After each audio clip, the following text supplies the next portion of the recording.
तो आज हम बेसिकली एक नया शुरू कर रहे हैं क्लास 10th का फिजिक्स। तो देखिए बेसिकली क्लास 10th का फिजिक्स जो है, कुछ बच्चे बोल रहे थे, कुछ हमारे स्टूडेंट्स हैं जिनमें सोनू भी हैं, उन्होंने बोला कि सर क्लास 10th का फिजिक्स भी हमें अपलोड कर दिया कीजिए। तो चलिए देखिए आज से हम क्लास 10th का फिजिक्स पढ़ाएंगे। इसकी भी वीडियोज़ मिलेंगी आपको, एक दिन क्लास 10th का मैथ्स, एक दिन क्लास 10th का फिजिक्स, और या साइंस केमिस्ट्री का भी उसमें बता देंगे। तो बेसिकली फिजिक्स में आज जो हम पढ़ाएंगे दैट इज़ लाइट। क्या है? लाइट। ये लाइट होता क्या है समझिएगा। बेसिकली ये लाइट में क्या होता है, लाइट में जो आपको पढ़ना है, फर्स्ट चैप्टर जो है आपका, फर्स्ट टॉपिक वो है आपका रिफ्लेक्शन। क्या है? रिफ्लेक्शन। तो रिफ्लेक्शन पढ़ने से पहले आप देख लीजिए क्या है बेसिकली रिफ्लेक्शन क्या होता है। तो यहाँ पे समझ लीजिए ये प्लेन मिरर है, ये आपका एक मिरर है, ठीक है। ये मिरर है, इसका हमने इस तरीके से एक नॉर्मल प्लेन ड्रॉ किया, ठीक है। ये नॉर्मल है।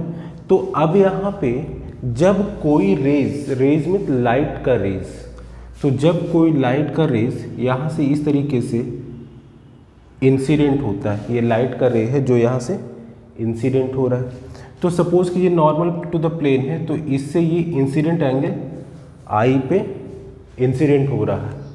तो अगर ये जो रेज है ये इसकी मैक्सिमम परसेंटेज, देखिए आप कभी नहीं कह सकते कि 100%, मैक्सिमम परसेंट ऑफ लाइट जो है वापस उसी मीडियम में, जैसे ये हमारा मिरर था और ये हाईली पॉलिश्ड है, पॉलिश्ड होगा तभी तो लाइट को रिफ्लेक्ट करेगा। तो जितनी रेज आ रही है मैक्सिमम रेज उसी मीडियम में, जैसे ये मीडियम हमारा था, जैसे मान लीजिए एयर का मीडियम है, तो इसी में वापस उस लाइट को भेज देता है, रिफ्लेक्ट कर जाता है, इसे बोलते हैं रिफ्लेक्शन। और ये जो नॉर्मल टू द प्लेन है, ये जो आपका नॉर्मल है टू द प्लेन, तो इसमें जब रेज इंसिडेंट हो रहा आ रहा है, इनकमिंग रेज है, जो angle normal to the plane से बनाता है उसे हम बोलते हैं इंसिडेंट एंगल। तो यहाँ पे ये आई जो है, ये जो आई है, दिस इज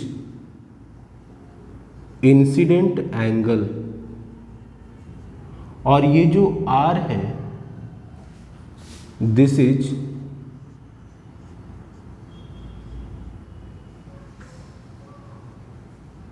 रिफ्लेक्टिंग एंगल, ठीक है। तो हमेशा एंगल जो भी इनकमिंग या फिर वापस आउट गोइंग होगा, एंगल जो भी बनाएगा this will always makes from normal to the plane. तो ये इंसिडेंट एंगल, ये रिफ्लेक्टिंग एंगल।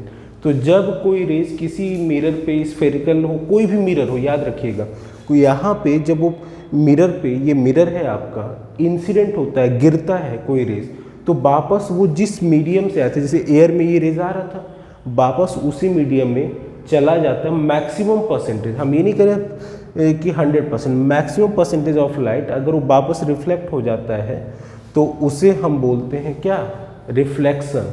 और इसमें लॉज ऑफ रिफ्लेक्शन होता है, वो ये कहता है कि यहीं पे ये रिफ्लेक्शन जो हो रहा है इसका कुछ चीज़ें होती है। देखिएगा यहाँ पे रिफ्लेक्शन में होता है, एक होता है लॉ ऑफ रिफ्लेक्शन। ये क्या कहता है? आपको ये बताता है लॉज ऑफ रिफ्लेक्शन कि ये मीडियम एयर है, एंगल, ये जो इस तरीके से हम लिखेंगे, एंगल होता है angle of I equals to angle of R, that means this is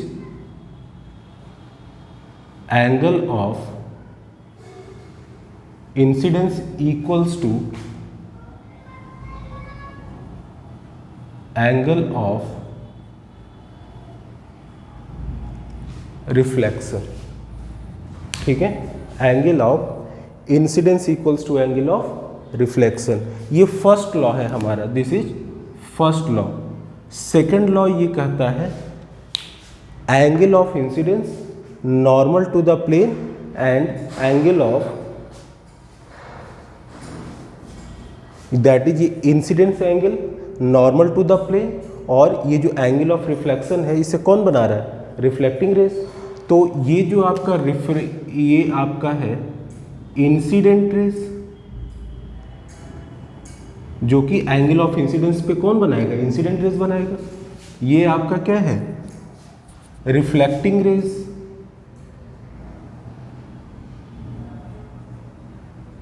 और ये क्या है, this is normal to the plane. तो यही कहता है कि इंसिडेंट रे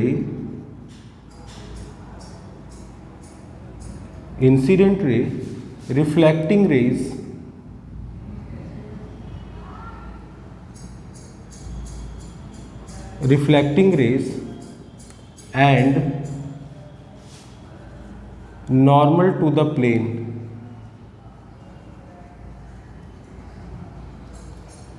all lie in same plane। तो ये आपका लॉ ऑफ रिफ्लेक्शन होता है, ठीक है। तो रिफ्लेक्शन समझ में आ गया, लॉ ऑफ रिफ्लेक्शन समझ में आ गया। अब इसमें कुछ टाइप्स होते हैं जिसे बोलते हैं स्फेरिकल मिरर्स। वो क्या होता है समझिएगा। तो यहाँ पे अब जब हम बात करते हैं रिफ्लेक्टिंग मिरर्स की, हम लाइट चैप्टर पढ़ा रहे हैं। कौन सा चैप्टर है, लाइट। तो रिफ्लेक्टिंग मिरर्स, तो देखिए यहाँ पे बेसिकली स्फेरिकल मिरर्स की बात करेंगे। तो पहला जैसे है हमारा स्फेरिकल मिरर्स।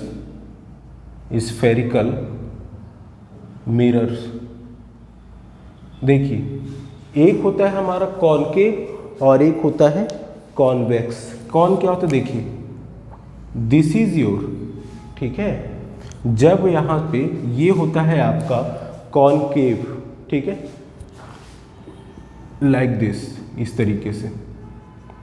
और दूसरा जो होता है दिस इज, यानी कि रेज इधर से आएगी, तो दिस इज योर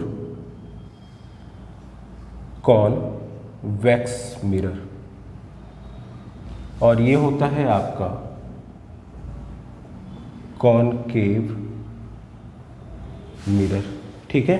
तो ये दोनों जो होते हैं ये किस तरीके से वर्क करते हैं, देखिए यहाँ पे बेसिकली इस पे कुछ चीज़ें हैं जो मैं आपको बता देता हूँ। देखिए यहाँ पे बेसिकली क्या होता है कि ये जो कॉनकेव मिरर है, ठीक है, इस कॉनकेव मिरर में बेसिकली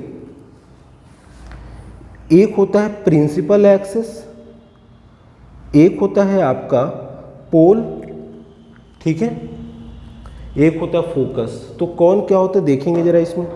तो देखिए भाई, ये जो हमारा कॉनकेव मिरर है, ठीक है, इसको हम मिटा दे रहे हैं, इसको इधर लिख दे रहे हैं यहाँ पे, दिस इज कॉनकेव मिरर। दिख रहा है वीडियो में, ठीक है।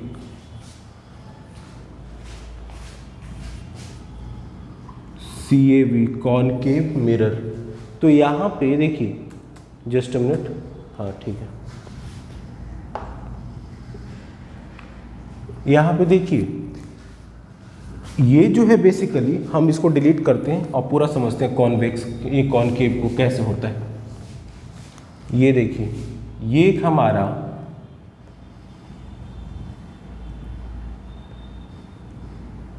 एक स्फेयर है, ठीक है। ये स्फेयर का सेंटर, हम क्या पढ़ रहे हैं, स्फेरिकल मिरर पढ़ रहे हैं ना। अब हमने क्या किया, इसके कुछ पार्ट को हमने यहाँ से इस तरीके से डिलीट कर दिया, ठीक है। हमने केवल इतना पार्ट रखा। तो ये जब हमारा इस तरीके से डिलीट हो गया, तो ये किसका था बेसिकली, स्फेयर का ही तो था। तो इसीलिए इसको बोला जाता है स्फेयर। और ये हमारा इसमें, इस केस में क्या था, सेंटर। तो ये क्या था, सेंटर। तो ये स्फेरिकल मिरर का एक पार्ट होता है। अच्छा भाई, ठीक है, ये स्फेरिकल मिरर का पार्ट है, ठीक है।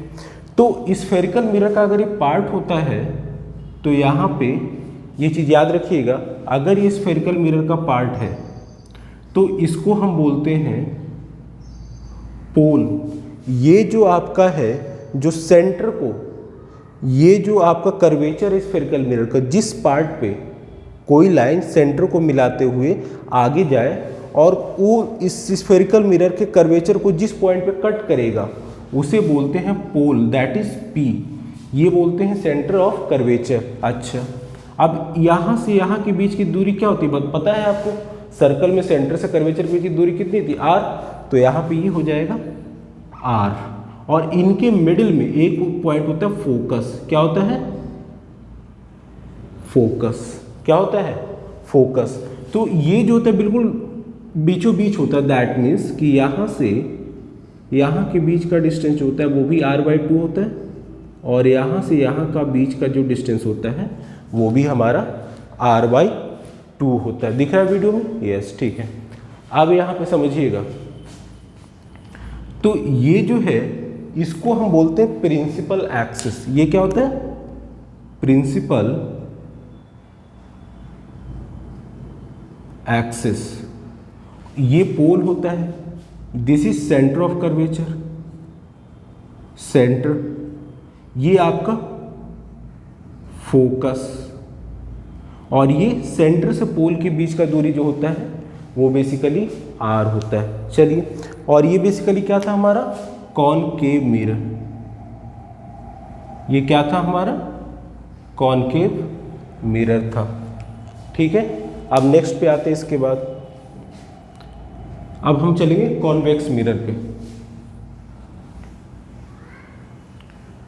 तो मैंने कहा ये भी स्फेरिकल मिरर के पार्ट होते, तो कैसे होते देखिए, ये हमने एक इस तरीके से स्फेयर ड्रॉ कर लिया। ठीक है, स्फेयर में क्या है बेसिकली हमारा, एक सेंटर होगा यहाँ और एक यहाँ होगा। तो अब देखिए, जब हम इसको यहाँ से, ये बेसिकली स्फेयर का ये हम पार्ट डिलीट कर दें तो ये क्या हो जाएगा? Like this. ठीक है, अब यहाँ पे देखिए, तो ये जो होगा आपका, ये बेसिकली स्फेरिकल मिरर का ही तो पार्ट है, तो ये अभी भी वही क्या होगा जो पहले था, यानी कि, और इसका कहीं हम यहाँ पे एक मानते हैं सेंटर ऑफ कर्वेचर। जितनी डिस्टेंस पे ये है उतनी ही डिस्टेंस पे हम यहाँ पे कर्वेचर मानेंगे, सेंटर ऑफ कर्वेचर। तो ये हमारा हो जाएगा पोल, ये हो जाएगा फोकस, ये हो जाएगा सेंटर ऑफ कर्वेचर। ठीक है, तो अब यहाँ पे ये सारी चीजें जो पहले था वही है। बेसिकली क्या है? Convex mirror. कौन सा मिरर है ये? Convex mirror.